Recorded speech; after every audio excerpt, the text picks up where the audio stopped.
Turkish Airlines is one of the largest airlines in the world in terms of fleet, market share, and destinations. Turkish Airlines serve more than 267 destinations in 125 countries around the world. Within 267 destinations, more than half are in Europe or within 2 to 6 hour flight distance. That is why they have more narrow bodies. The narrow bodies are both from Airbus and Boeing.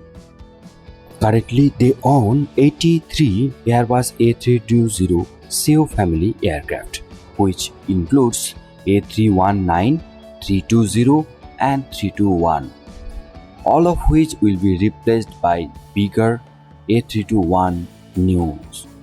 On the other hand, only one-third of the Boeing 737-800 and 900 will be replaced by 737 MAX 8 and 737 MAX 9 in near future.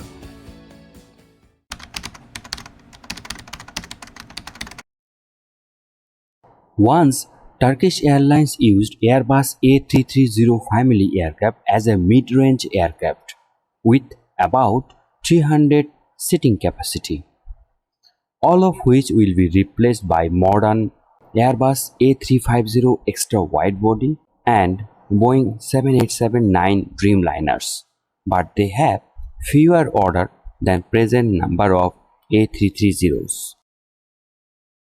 At present, they use about 40 bigger Boeing 777-300ER for their highly demanded routes.